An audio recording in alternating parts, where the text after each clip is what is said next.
This week on Arts InSight, an artist's unique visual vocabulary. That's the reason why I truncate and crop the text, because I don't know everything about the subject, and I'm trying to keep myself honest. One fashion photographer that captures the look. I just think each person has their own gifts that they've been given. A cross-country connection between art and culture. Folk art is constantly evolving. It's an expression of a particular people. And the creative currency of filmmaking. Directing is fun because, yeah, you're dealing with camera, you're dealing with sound, you're dealing with actors, you're dealing with producer, you're dealing with, so many moving parts, but to me that sounds like fun. I'm Ernie Manous, and it's time to get Arts InSight.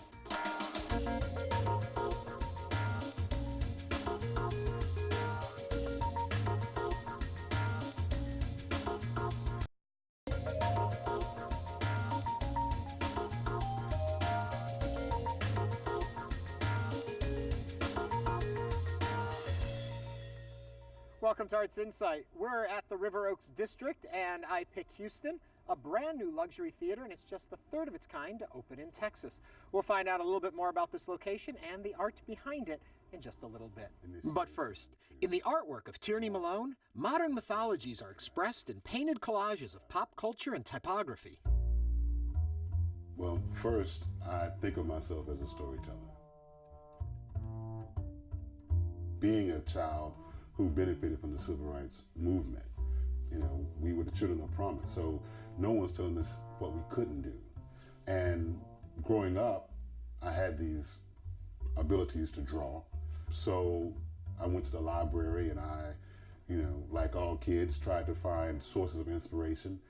So I came across, painters like Picasso, Modigliani, but all of those cats were European and they were white. So I didn't come across any artist that looked like me, any painter that looked like me.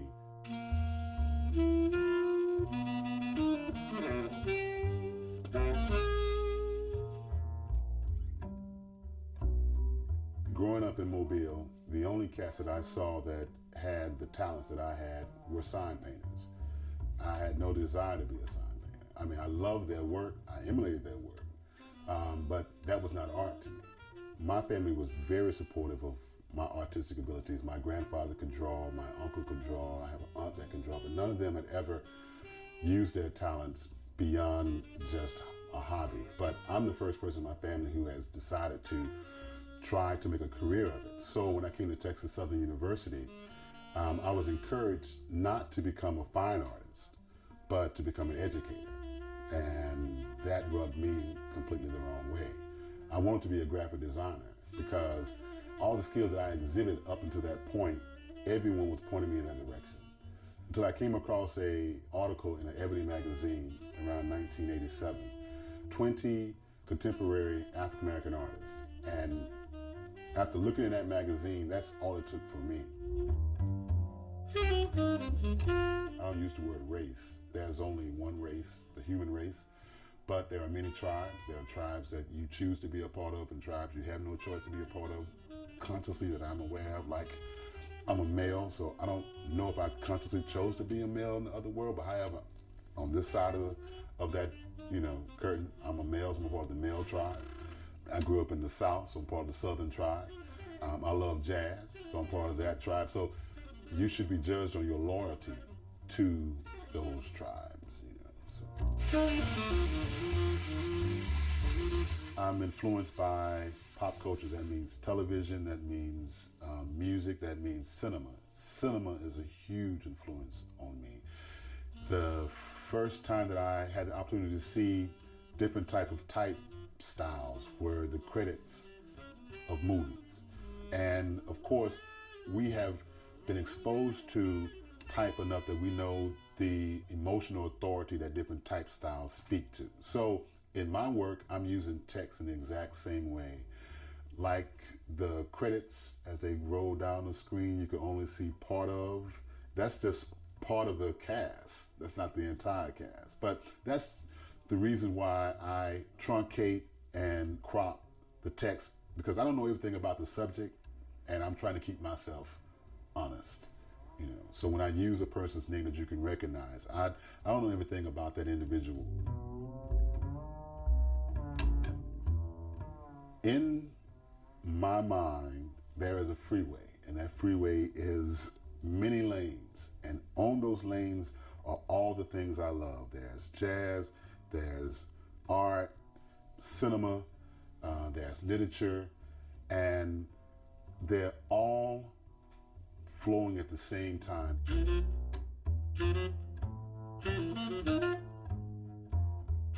You can find more information about Tierney's work at tierneymalone.net. Now, these days, going to the movies is almost becoming as entertaining as actually watching the films themselves. Designer cinemas and the cinema experience are making the journey to the silver screen much more pleasurable and worthy of a night on the town. One such concept is iPic, a new luxury theater right here in Houston. And here to tell us more about it is Jim Nowicki. Hello, Jim. Hello, how you doing? Okay, there's a great expression you folks use. This isn't your father's movie theater. This is absolutely not. This is the latest evolution of really where the movie going and that dine-in experience is going. So the concept is, as we look at theater as art also, you surround yourselves with art here. We do. One of the things that we like to do is we like people to come in multiple times and find something new every time they come in. So not just the movie-going experience, but the dine-in experience. And we have a couple of artists in this theater that we've showcased, both Peter Tierney and Mike Stilkey. When you first come up the escalators, you're going to see an impressive piece. Tell me a little about that. Mike Stilkey, what Mike does is he works with local libraries, and he works with them, and they donate all the books that they're getting ready to destroy and discard. And Mike repurposes those as a canvas, and he builds his artwork based off of those books. Now, additionally, you have a lot of gratitude around here. I can see it right behind you. We do. Tell me about this artist. So Peter Tierney, he's out of Miami, and Peter's is well known around the world, and we have several of Peter's different pieces throughout the theater as well, and we showcase obviously his big gratitude pieces behind us here. Now, something else we can't avoid is that when you go to see a film here, it's a different experience in the theater itself. It absolutely is. We really try and focus on that entertainment and that experience. And so for us, it really is about just having a great night out on the town. So if you can come in, it's all reserved seating, chef prepared food, full bar options, everything that's here, but then we pamper you with leather recliners and pillows and blankets and call lights and servers and everything that goes with it. Tell me a little bit about the concept behind enjoying the film and seeing what a filmmaker has done when surrounded in this kind of environment. Well, for us, again, we really want to take away that distraction and all the hassle of going in there. So by reserving seats, you know right where you're going to sit. You're not worried about coming in and standing in line and all that stuff. But for us, it really is about that comfort, and it is about the experience, and it is about having a night out. We always love reminiscing about the old days with movie theaters where people used to dress up and it would be an event for them. Well, we want to kind of have that special evening and recreate those kind of events for them every night. In today's day and age, people have 80-inch televisions at home. So what's the importance? It's almost as though you're recreating home here in a sense. It is. And well, recreating home as long as you have a chef at your disposal and a mixologist making amazing specialty drinks.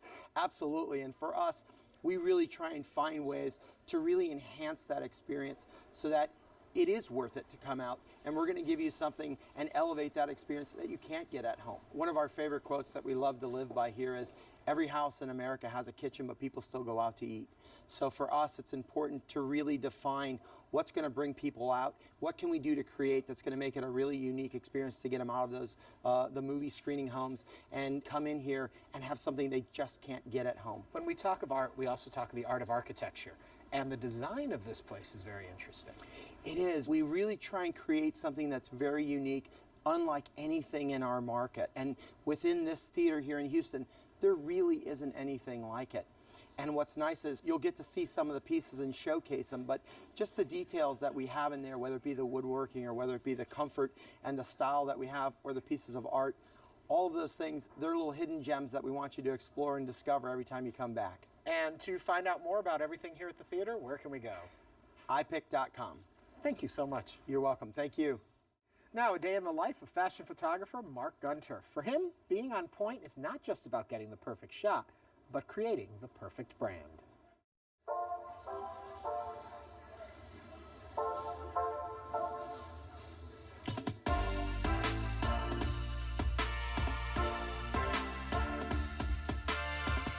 you can capture them as they're looking like into your eyes, or I'm looking into their eyes, then you'll capture an amazing picture.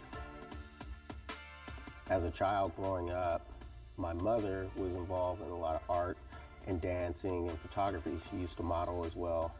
It was when I picked up a camera one day and I took a picture of my mother when she was going out one night in the 70s. She had her afro, had a nice outfit on, and I said, let me take a picture of Mommy before she went out. I still have that picture to this day. But that's my first time that I ever picked up a camera, you know, taking pictures of family pictures and kids. But then I was in the military. I was doing a lot of traveling, going overseas, deploying to wars. I was in the Gulf War. Came back, and I was a color sergeant. So we were always taking pictures, and we were doing Inspector General's inspections. So I was always behind the camera. So it was a good experience, getting the real exposure within the community, and I enjoyed it. It became a hobby at that particular time. It was when I first got introduced to runway photography and high fashion photography at Sacramento Fashion Week in 2013. And that's when I found the passion for runway photography. And then from that point forward, I said, in the future, I want to be one of the top runway photographers. For the last 3 years, I've been educating myself. The planning process is knowing the environment, knowing how the lighting is going to be. A lot's going through my eye. I hear a lot of cameras. Click, click, click, click, click, click. I don't try to take a lot of pictures.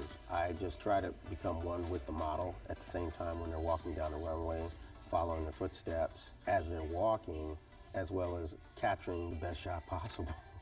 That one shot that could take you to the next level. It was always my dream to go shoot in New York after I shot Sac Fashion Week in 2013. Then I went to New York, shot New York Fashion Week, a fashion gallery. It was an amazing experience, shot 23 designers. About 2 years ago, I came in contact with Sheen Magazine, received a phone call, and they needed some assistance. Being a part of Sheen Magazine, pretty much is like being in a family. We pretty much all go on the road together and travel. It's an experience to be on the road and do editorial photo shoots at the same time because it gives you another perspective. It's very interesting. Once you get out there, you see and meet a lot of different photographers. When I'm out there, they always say to me, who's that guy? Why is he dressed up? That's it, it's my signature. You have to look at it as a professionalism. It's not more or less just your name, it's your brand at the same time that you're going to be representing. So when I'm out, I want to represent not only myself, but I represent the community as well and others that are around me. So I want to make sure I'm sharp as much as possible. I've seen a lot.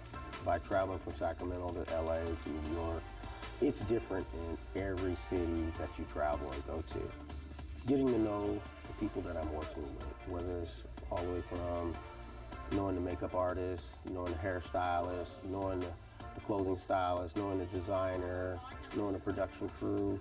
I would say that's one of the key components. I just think each person has their own gifts that they've been given, and then they learn from each other. It's just having a passion to enjoy yourself. Like when I'm sitting there with my camera, and as soon as I look through the lens, I know I have the shot. You can see more shots by Mark on his Instagram at MarkGPhotography. Next, one artist explores mythologies from pre-Columbian Mexico and shares her inspiration from culture, food, traditions, and language.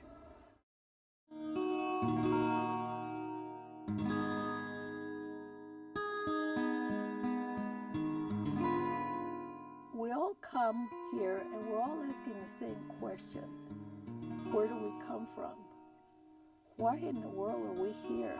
And where are we going? And every civilization or every culture, every group has to answer those questions for themselves because it gives it a meaning to your own personal life. Myths answer these questions. They're very, very powerful in every culture.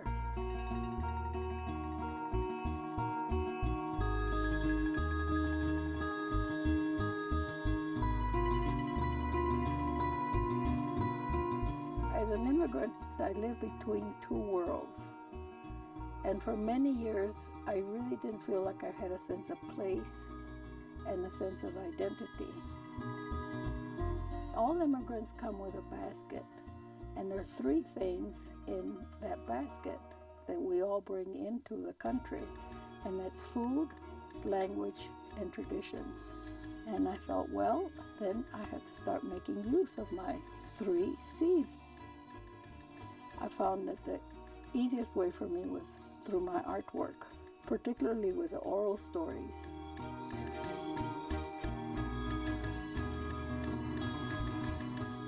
I am a folk artist, okay? I work papel picado, which is cut paper, and it's called papel cortado or papel picado. Either way, it has a very long history. You have to remember that folk art, in whatever discipline it's expressed, is constantly evolving. It's an expression of a particular people, of who they are, their identity.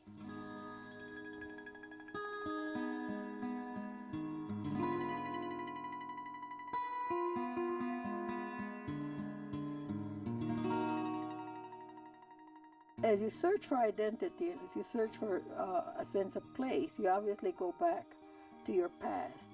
What is it that you heard? What is it that you learned as a child? So you had to dig into the memory, and that's what I started doing. And some of the myths, knew them kind of halfway, so I did a lot of research on them. You can see I have an awful lot of books. I do a lot of reading, and I keep going back to Mexico City and exploring.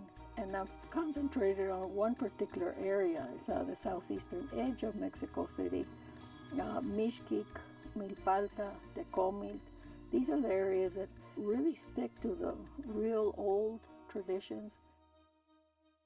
I'm not an anthropologist. I'm not an archaeologist. I just learned a lot of this stuff for osmosis where I was growing up, family stories, oral histories from neighbors, and just mainly listening to makes me remember a lot of what I was. I was exposed a lot to the códices. The códices are the books that were written in pre-Columbian Mesoamerica, and I think there are only about 22 that survived, most of them in Europe, and I have reproductions of about just all of one. They're all pictographs. It's not writing. I've always been very attracted to them. And growing up in the culture that I did, you're surrounded by all of these symbols.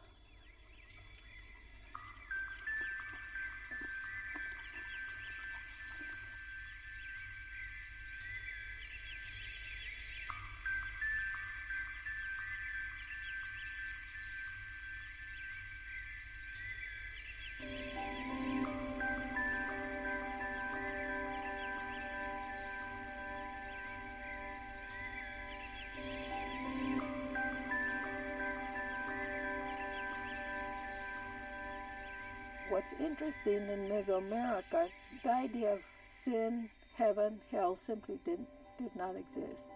If you didn't behave during your lifetime, you were punished during your lifetime.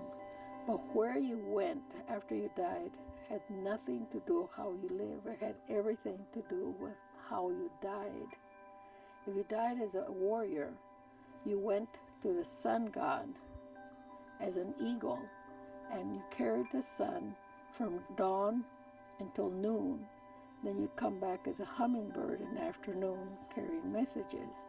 If you died in childbirth, you also joined the sun and carried the sun from noon until sunset, and in the morning you'd come back as a butterfly, the monarch butterfly, to bring the hearts of the warriors to the sun. Children that died before the age of 5 went to the land of the nursemaid tree, which was a big tree that dripped milk. And the little children would be restored back to health with this milk. And if you died of old age or another disease or whatever, you went to the Mictlan, the land of Mictlan Tecutli, the lord of the underworld. And it took you 4 years to reach there. You had to go through 9 different obstacles. And it was during those 4 years that families were duty bound to give you the food and the tools necessary to reach the Mictlan. That's your roots of your Dia de Muertos in Mexico.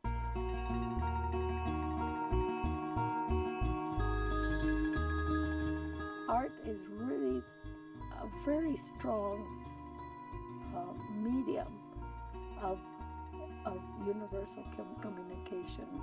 When you start seeing the humanity of all of us, that we're all here in this little planet all together, and we all have different life experiences, and when you share them, then you have a greater sense of understanding.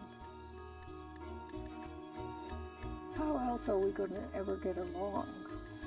You don't reach out. That's the whole point of it all for me, not, some exhibit in some gallery. Reaching out to people, building bridges, and crossing those bridges. Very important to me. Learn more about Catalina's work at calica-arts.com. And finally tonight, we follow one filmmaker as she creates and debuts her short film, A Gift of Gravity. The ultra-low-budget independent feature tells the story of 4 teenage girls who get an unexpected lesson in compassion and humility. Today we're in Portland with filmmaker Alicia J. Rose and the cast of The Gift of Gravity. Today we're going to see some actual filming going on. It's meant to be a little bit vamped and improv, so, but the point is I'm trying to create, that kind of connection between Lenore's character, Shanae, aka Lenore, and the girls. This scene for my short film, we are shooting the girls, these 4 girls who are noticing their ex-friend, Lenore, walking across the street. And then you guys don't really notice her at first, and then you see her and you're like, is that Lenore? What is she doing over here? Oh my God, what is she wearing? It's just then you can kind of start out your snark fest. This is kind of the motivation moment where they see her and it kind of puts her in their minds. And then later she comes back up again and the decision to sort of play a prank. And when that happens, a lot of hell breaks loose in the story. Claire's a little more sympathetic, you're not sympathetic, you're not sympathetic. So the left side, totally gnarly, unsympathetic. The right side has a heart, okay? So. Why did we do this? Okay, so let's go with Shanae.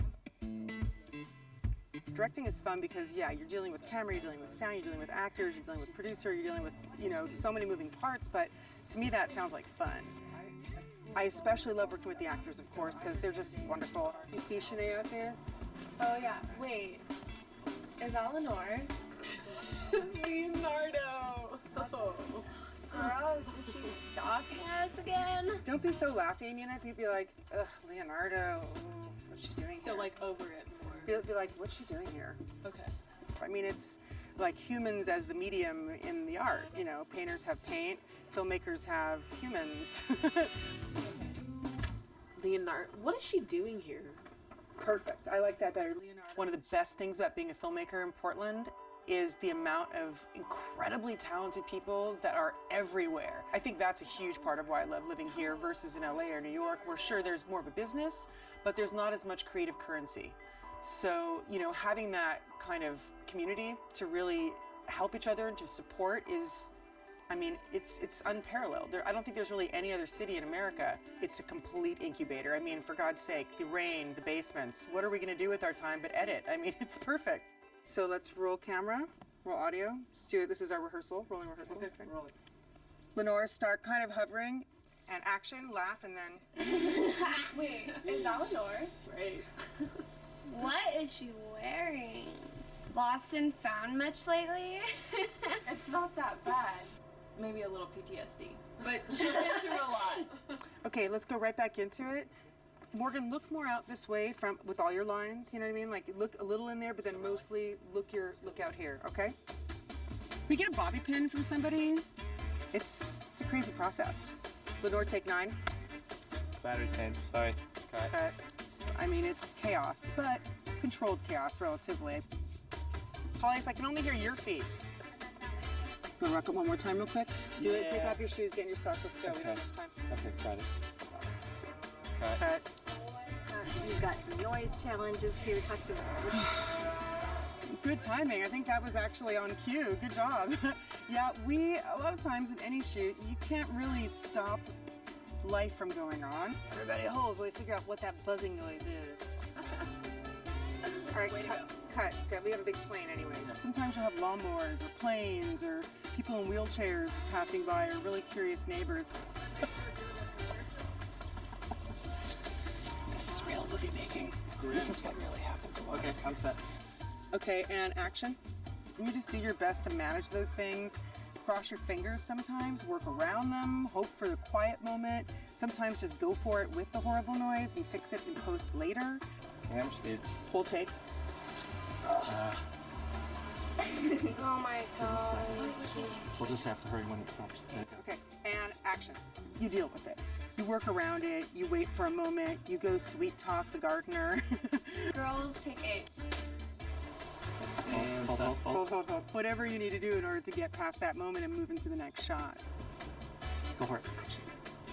Wait, is that Lenore? I love it. It's, for me, the multitasking aspect is one of the funnest things. Some people hate that. Cut, that was awesome. If that worked, then we're good with that. Me particularly, I think it suits my own personal psychosis. And you don't need much of that either. No, it's just a little bit, but it's just like her feet are so sad. Sad feet, man, it says a lot. Yeah, that's much better.